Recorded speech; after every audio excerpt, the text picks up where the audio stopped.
Le Vendée Globe se refuse à lui. Pourtant, Quito de Pavon le désirait plus que tout. Contraint à l'abandon en 2008 après 28 heures de course, la Poisse l'a poursuivi en 2012. Heurté par un chalutier, il doit faire route vers un port portugais 43 heures après le départ et laisser s'éloigner définitivement les autres concurrents. C'est à Port-la-Forêt, dans le Finistère, que nous l'avons retrouvé un rare soir ensoleillé de mai. Son groupe Bell venait tout juste de revenir du Portugal. Le contrat avec son sponsor a d'ailleurs pris fin en juin dernier. Il se confie avec la sincérité qui le caractérise. Bonjour Quito, merci de nous recevoir. Bonjour. Moi je pensais que vous étiez un gars du Sud, je suis surpris de vous Je accueillir par la forêt. suis toujours un gars du Sud, mais bon, je suis venu avec le soleil. D'ailleurs, il manque dans le Sud en ce moment. Donc, Vous n'avez jamais pensé à vous installer ici? Jamais. C'est vrai? Non, jamais. Vous êtes Non. trop attaché. Mais peut-être que j'aurais dû, ça aurait été peut-être plus facile pour moi. Ah oui? Si j'avais fait ça il y a quelques années. C'est vrai que la voile, la course au large, en tout cas, s'est beaucoup développée en Bretagne depuis longtemps, hein, depuis Tabarly et grâce justement aux courses, notamment la solitaire du Figaro, mais aussi la route du Rhum et puis le Vendée Globe. Je crois que ça s'est beaucoup développé et c'est vrai qu'en Méditerranée, il y a une autre façon de naviguer qui s'est mise en place. François, ça lui a plu, Gabin, parce que vous êtes entraîné avec lui. Oui. C'est Donc, vrai. voilà, c'est connu, Et on sait qu'on a quelques arguments et puis on essaie de les faire valoir dans le sud. Mais c'est vrai qu'on a un peu du mal à développer la course au large en équipage réduit. C'est vrai que c'est un peu difficile. Pourtant ici, il paraît que ça a été surnommé la vallée des fous, vous l'êtes un peu, donc ça aurait été Oui. Bon, c'est vrai qu'à la Grande Motte, par exemple, on a monté un centre d'entraînement qui sur les mêmes bases que ce qui a été fait à Port-la-Forêt. Et je pense que c'était nécessaire parce que chaque bassin a des talents, a besoin de centres d'entraînement pour pouvoir s'améliorer et puis pouvoir avoir des belles régates après derrière. C'est marrant ce petit banc là où on est assis en fait, parce que je pensais pas que c'était si confortable, 60 pieds. Oui. Alors c'est vrai qu'en mer, on l'utilise assez peu. Oui, j'imagine. C'est assez tranquille. Mais pourquoi le bateau est là d'ailleurs? Il a été convoyé du Portugal jusqu'ici. Oui, alors en fait, l'hiver a été long. Ouais. Vous pouvez vous en douter. Qu'on a eu pas mal de difficultés suite à l'accident que j'ai eu au large du Portugal. Voilà, ça s'est avancé une belle journée ce lundi 12 novembre. Et puis voilà, patatras.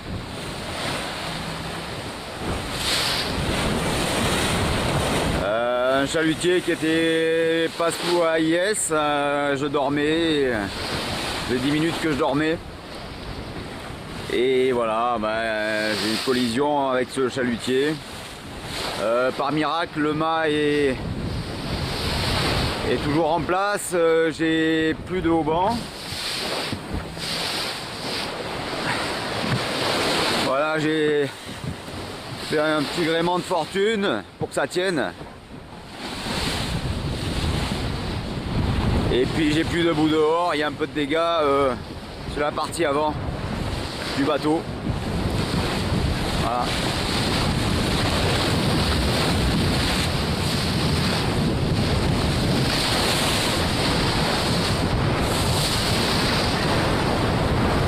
Voilà le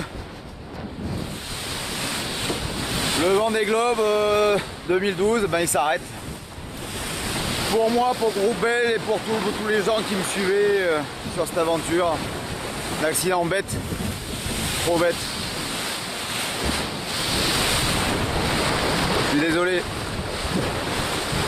Donc le bateau est resté à Lisbonne pendant quelques semaines, voire quelques mois. On a finalement assez vite décidé que le bateau serait réparé en France, parce que finalement il y a en France quelques bons chantiers qui étaient capables de le faire. On avait pensé au départ que le bateau irait en Méditerranée. Et puis finalement ça s'est pas fait et le chantier qui était le mieux armé pour faire ces réparations, qui était quand même assez compliqué, c'était ici chez CDK. Ils ont vraiment super bien travaillé parce que là voilà, on est là où il y avait des dégâts et vraiment absolument là toute cette partie là était complètement détruite et donc il a eu 4 mètres de coque qui a été refaite, 4 mètres de pont, un outrigger, beaucoup de travaux. Et finalement, le transport en camion qu'on avait prévu n'a jamais eu lieu, parce que ça a pris des délais insensés. Et on a fini par décider d'amener le bateau par la mer. Donc sans mât, sans quille, et le bateau coupé en deux. Voilà, nous on est champion du monde. Ah oui, très Voilà. bien. Bon, comment il va ce bateau alors en ce moment? Il va super bien. À part ça, il est en parfait état. Et c'est sans doute l'IMOCA aujourd'hui en meilleur état, puisque tout a été changé avant le Vendée Globe. De la tête de mât jusqu'au bulbe. Ouais. Donc la quille, le mât, le moteur, l'électronique, l'informatique, le gréement courant, le gréement dormant. Toutes les pièces ont été changées avant le Vendée Globe. Et malheureusement, le Vendée Globe, il n'a pas duré longtemps. Non, ouais. Et du coup, on retrouve un bateau réparé qui est neuf, comme s'il était prêt à partir pour un nouveau tour du monde. Quasiment. Mais voilà. Alors, votre contrat avec Bell se termine en juin. En général, le bateau appartient au sponsor, donc Absolument. Vous voulez le racheter ou... Oui, on cherche des solutions pour reprendre l'histoire, donner une suite à ce bateau-là. On l'a construit de nos mains en Italie il y a quelques années déjà, pour le Vendée Globe 2008. Donc c'est vrai que c'est un bateau auquel on est quand même assez attaché. Oui, parce qu'il y a... c'est plus que sentimentalement, c'est une somme d'heures, de passion. On a mis tout ce qu'on savait faire sur ce bateau-là, et c'est difficile d'imaginer qu'il va partir dans d'autres mains. Voilà. Maintenant, ça ne dépend pas que de moi. Il faut trouver d'autres partenaires. C'est pas très facile en ce moment. C'est jamais facile. Enfin, ceci dit, il y a quand même des choses qui sont bien passées, notamment le Vendée Globe cette année, qui a montré que notre discipline avait quelques vertus, notamment envers les sponsors. Et je crois qu'il faut capitaliser là-dessus. Quand on cherche des sponsors, on se rend compte quand même qu'il y a énormément de boîtes que ça titille, que ce Vendée Globe a donné envie à beaucoup d'entreprises. Et d'ailleurs, Bell, s'il s'est lancé dans cette entreprise, c'est tout simplement qu'il avait suivi en 2004 ils étaient venus le chercher. Le Vendée Globe, notamment avec Bonduel et Jean Le Cam, parce que c'était des boîtes qui sont finalement assez proches, et ça leur avait donné vraiment envie. Et là, c'est toujours le cas. On sent qu'il y a cette force du Vendée Globe. Il y a en plus quand même beaucoup de sociétés qui marchent bien. On n'en parle pas beaucoup, pas assez d'ailleurs. Mais il y a plein de sociétés qui ont les moyens de se lancer dans ces aventures-là. C'est pas trop votre truc, chercher de l'argent? Non, par contre, on n'est pas armés pour faire ça. Mais vous n'aimez pas trop ça? Bon, on n'aime pas ça. Évidemment qu'on n'aime pas ça, mais je crois qu'on est encore ceux qui sont capables de le faire le mieux. Quoi. Ouais. Bon, ce bateau, c'est vrai que vous y êtes très, très attaché. En même temps, c'est vrai qu'il ne vous a pas apporté toujours que du bonheur. Quoi. Beaucoup de bonheur. C'est vrai, surtout sur le Vendée Globe, ça a été un calvaire. Voilà, c'est comme ça. C'est un truc, ça n'a pas voulu le faire. On a eu beaucoup de hauts avec ce bateau-là et beaucoup de bas, et notamment sur le Vendée Globe. Il a fait combien de temps pour effacer un peu ce que vous avez vécu là? Je ne sais pas, je crois que ça ne s'efface jamais. Est-ce que ça s'efface déjà quand la course se termine? Quand ça se referme? C'est vrai que depuis que Alessandro est arrivé, c'est plus facile. Ouais. C'est plus facile parce que tant qu'ils sont en mer, le Vendée Globe existe, il est là, il est présent. On ne peut pas s'empêcher d'aller sur le site pour voir où ils sont, comment ça se passe. Et c'est vrai que ça fait du mal et ça dure longtemps. Alors quand on fait un échec quand on est athlète et qu'on se casse la jambe juste avant un 100 mètres des Jeux Olympiques, ça dure que 9 secondes, quoi. Un peu plus. Vendée Globe, ça dure presque 3 mois. Il y a de la préparation aussi. Ceci dit, ça dure de moins en moins longtemps, quand même. Oui, mais vous arrivez à garder de l'humour quand même là-dessus. Vous avez été en colère contre, quand vous avez heurté le chalutier, les pêcheurs, la terre entière ou vous-même? Tout le monde. Tout le monde a pris pour son grade, moi d'abord. Parce qu'évidemment, j'ai choisi le mauvais moment pour aller m'assoupir. Quelques minutes, ça a dû durer entre 5 et 6 minutes. C'est très peu. Évidemment, ce n'était pas le bon moment. J'en voulais aussi aux pêcheurs parce qu'il n'avait pas ses équipements AIS. Donc je ne pouvais pas le voir. L'AIS, c'est le radar qui permet d'être détecté par les autres. Oui, c'est ça. On a des systèmes qui sont très performants, mais faut-il encore les utiliser, quoi. Il faut que les deux bateaux l'utilisent. Donc ça sert aussi de leçon. Ça veut dire que les systèmes qui sont en place ne sont pas suffisants et qu'on ne peut pas aujourd'hui faire confiance aux autres, ni à la chance. Donc il faut trouver d'autres moyens. Je vais retenir ça. Ouais. Au moins ça. Vous avez reçu beaucoup de messages. Alors notamment, je recherchais les traces de pouce là sur le mât. Ça aide à tenir quand même. Hein. Parce que là, vous parliez de l'athlétisme, par exemple. C'est Le gars qui abandonne... Je ne sais pas si ça aide, parce que... C'est un poids en même temps? C'est un poids, parce que moi, je me suis rendu compte qu'il y avait énormément d'espoirs déçus sur mon compte. C'est vrai que ce bateau-là, il avait beaucoup de fans, beaucoup d'enthousiasme autour de ce projet, autour de Belle, autour de ce bateau rouge, autour des valeurs de cette entreprise qui est magnifique. Et c'est vrai que c'est lourd à porter, quoi. Quand il y a autant de déceptions, des pleurs, parce que moi j'ai reçu et c'était incroyable, pendant des mois, pendant toute la durée du Vendée Globe, j'ai reçu des messages d'enfants toutes les semaines, c'était par centaines. C'est dingue, quoi.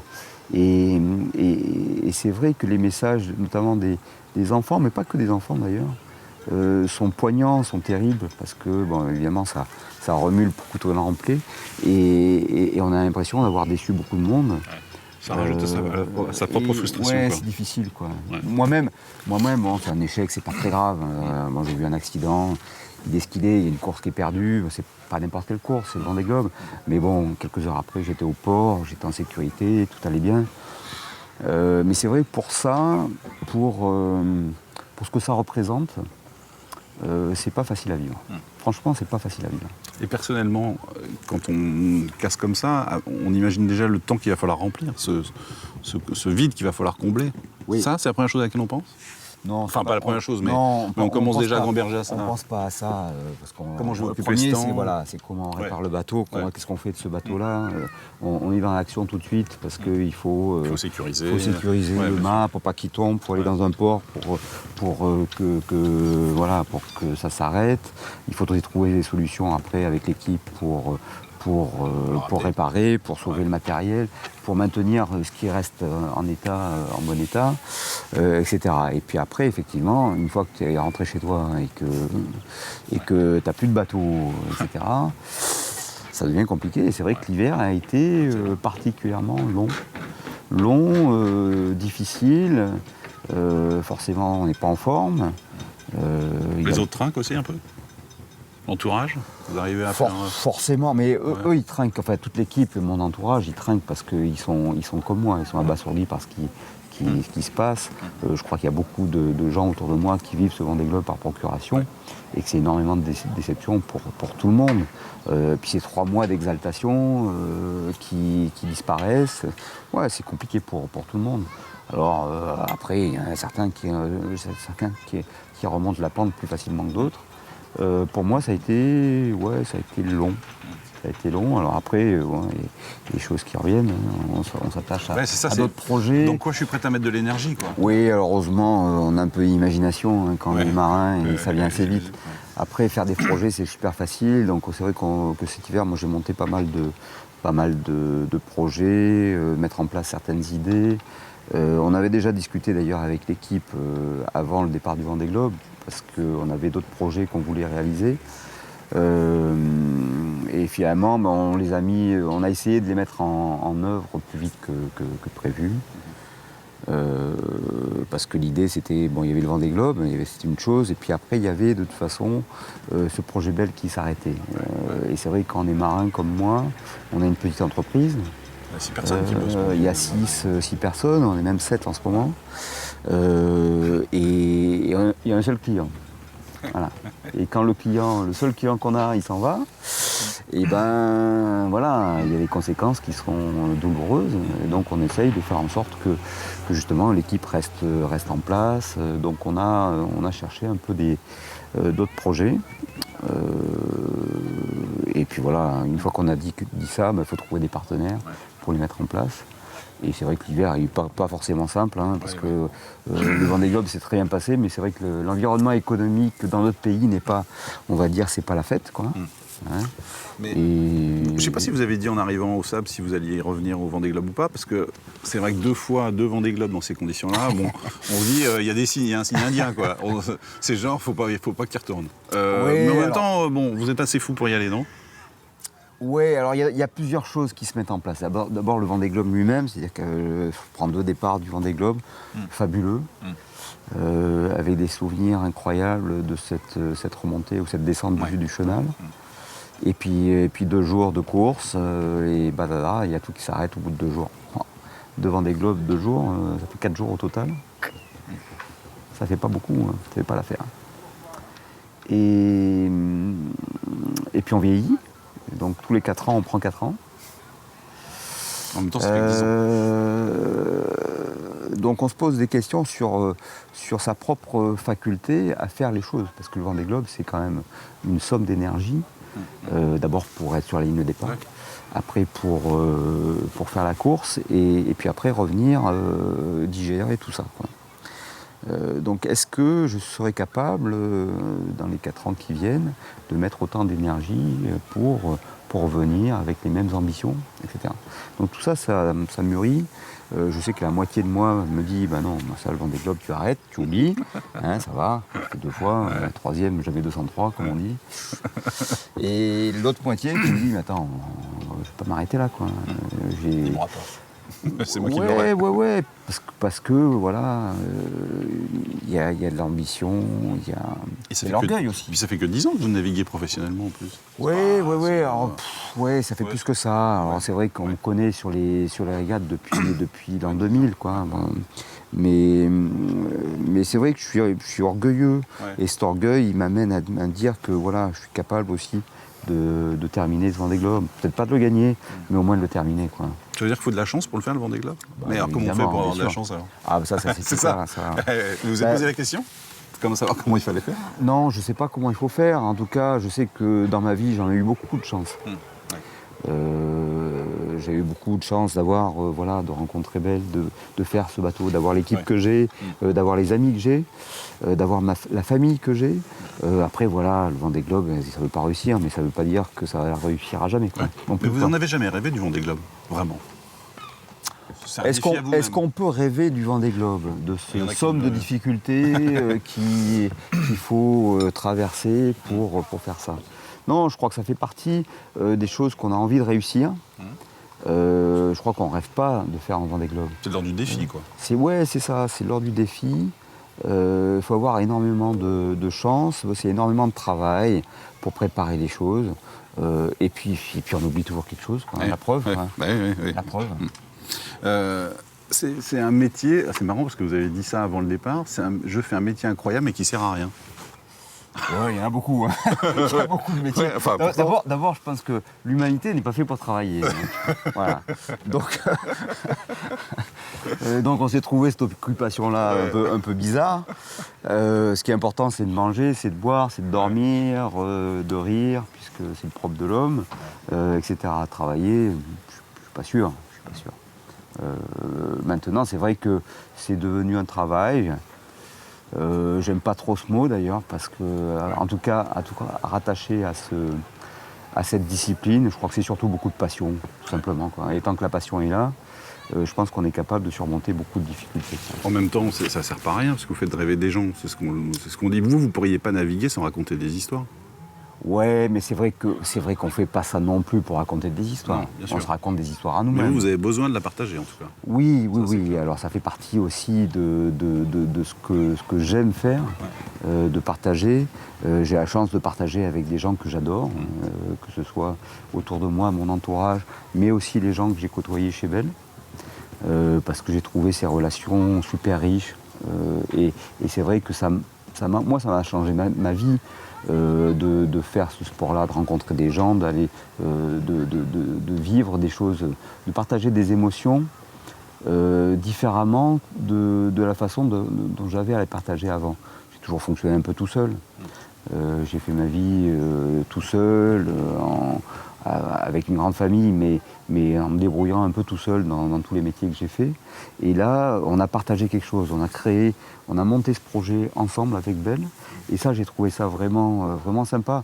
Et c'est l'une des difficultés à laquelle je suis confronté aujourd'hui, c'est que faire le deuil de ce partage-là, de cette relation forte qu'on a eue avec une entreprise comme ça. C'est rare, hein, c'est rare.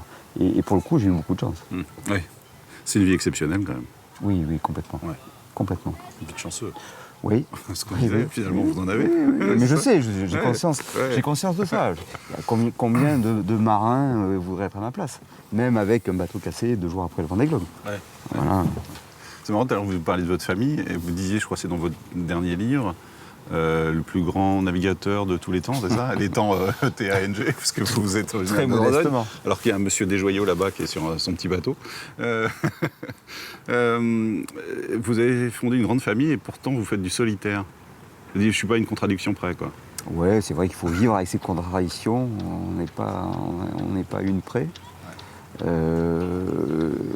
crois que j'ai toujours vécu comme ça en bateau, alors que ce soit en course, en convoyage, même sur ma plage.